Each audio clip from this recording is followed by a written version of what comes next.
Eh, eh, una, Hoy vamos a hablar un poquito acerca de, pues de manera muy introductoria también, como les digo, estos temas que estamos viendo de física avanzada y de la aplicación que tienen en medicina, son temas muy complejos y temas que necesitan mayor profundización, ¿cierto? Nosotros en este curso estamos intentando dar como un abrebocas de todas estas teorías y de cuál es su aplicación en el área médica, ¿cierto? El día de hoy vamos a hablar acerca de radioactividad, ¿cierto? Ese fenómeno que suena como tan extraño, tan esotérico, pero que en realidad impacta nuestras vidas incluso cotidianas, ¿cierto? No es algo que simplemente se vea en situaciones muy especiales, sino que en todo momento estamos expuestos a radiación. Esta historia comienza con el señor Wilhelm Röntgen, ese científico alemán. En 1895 estaba experimentando con tubos de rayos catódicos. Ese tubo específicamente se conoce como el tubo de Crookes, en el cual él, al aplicar diferencias de potenciales altas entre el cátodo y el ánodo, evidenciaba de manera pues como momentánea que se presentaban como iluminación en el tubo, ¿cierto? En las paredes del tubo se veían, se veían colores, se veían luces fluorescentes.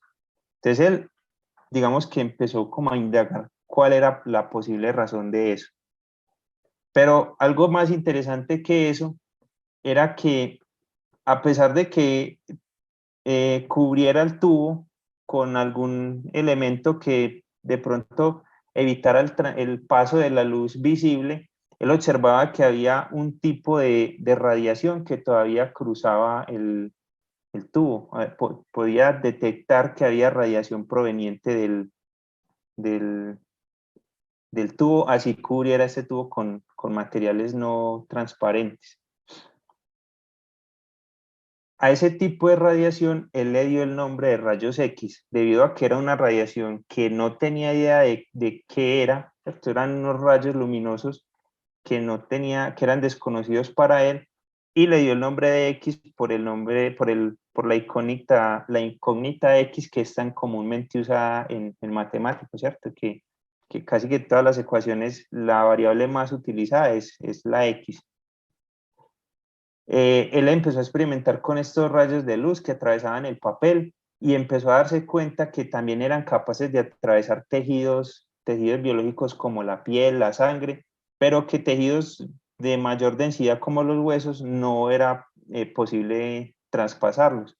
Entonces, una de las primeras radiografías por rayos X de las que se tiene registro fue realizada en 1896 y se la realizó a su esposa Ana Berta Ludwig, eh, en la cual pues aquí se tiene esa fotografía. Esta es la primera radiación, la primera radiografía de la historia. Lo que ocurre en el tubo de Crookes es que al aplicar ese voltaje entre el cátodo y el ánodo, hay electrones que salen desde el cátodo. No, aparece un campo eléctrico entre estas dos terminales del tubo en el interior del tubo. Esas terminales hacen que los electrones que habían en el tubo, que a pesar de que el tubo se intentó construir en vacío, quedaban pequeñas partículas de gas en el interior.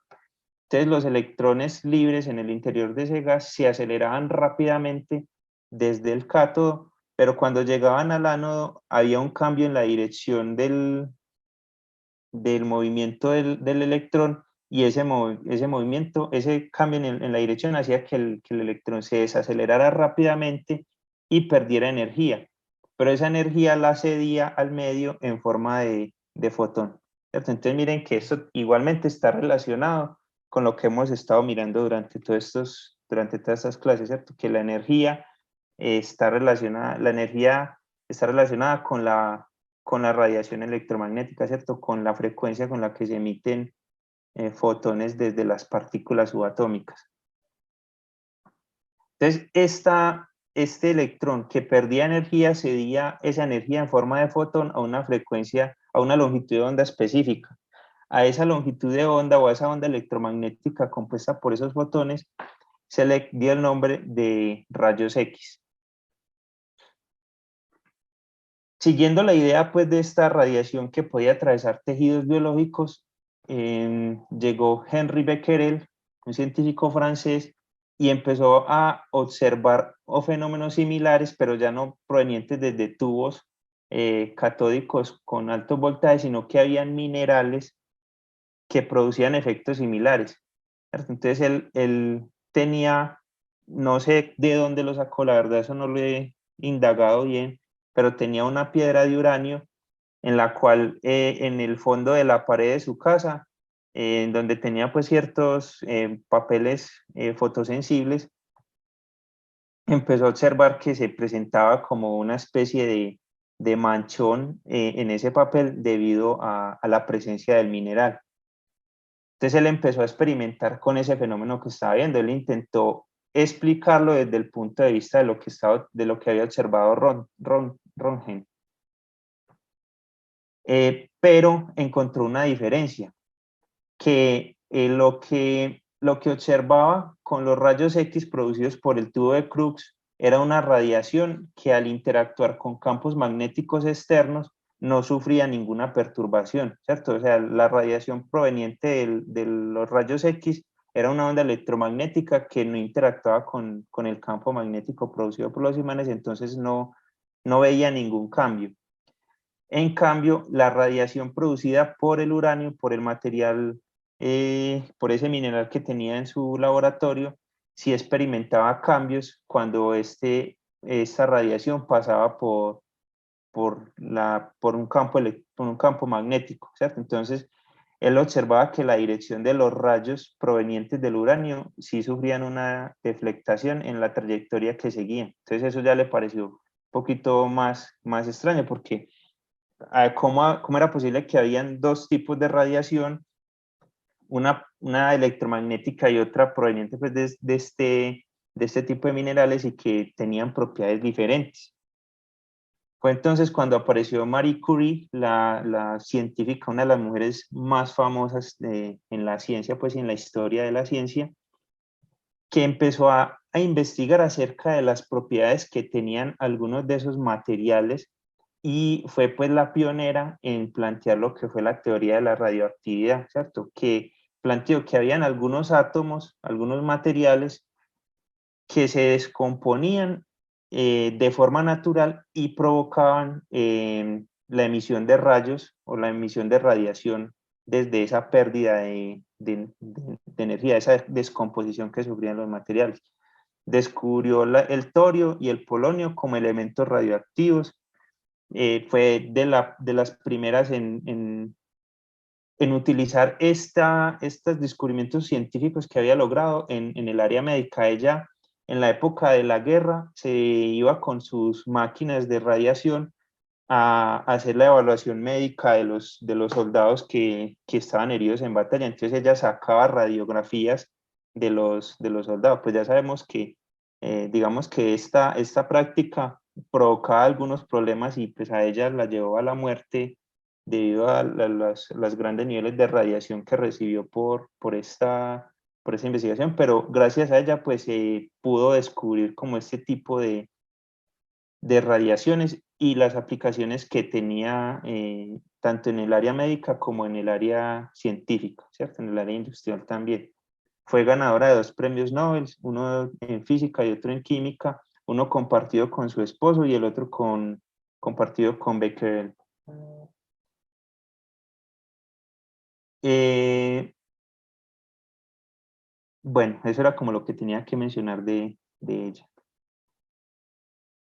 Pero entonces, ¿qué pasa? ¿Cuál es la diferencia entre ese tipo de radiación? Entonces, en el mundo científico ya se distinguen dos tipos de radiaciones, una que es la radiación electromagnética y la otra que es la radiación nuclear, ¿cierto? Entonces, específicamente, tenemos dentro de la radiación electromagnética toda esa radiación proveniente de fenómenos electromagnéticos y digamos que se puede encapsular en lo que se conoce como el espectro electromagnético.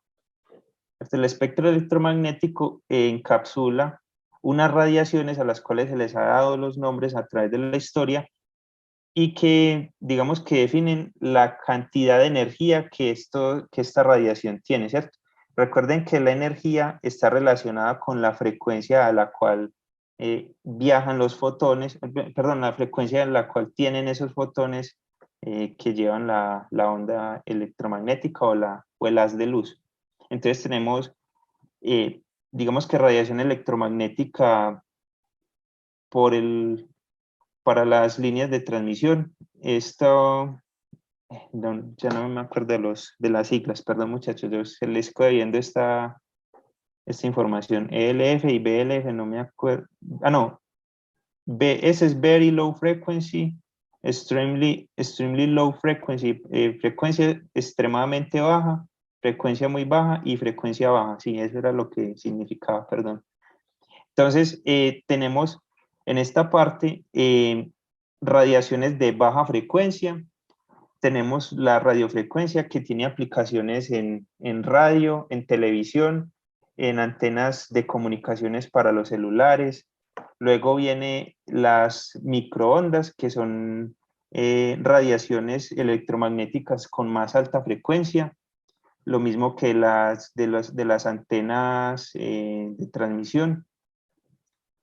Tenemos en otra parte el espectro electromagnético, la radiación infrarroja, ¿cierto? La cual, digamos que lleva la energía del calor, ¿cierto? La que se produce por el calor y de la cual hablamos cuando estábamos viendo el efecto de radiación de cuerpo negro. Después de esa, una radiación de mayor energía es la radiación visible y luego entra la ultravioleta, que es proveniente por rayos solares y por, digamos que otros procesos físico-químicos que ocurren en ciertos materiales. Tenemos la radiación X y los rayos gamma, que son radiación de alta energía, ¿cierto?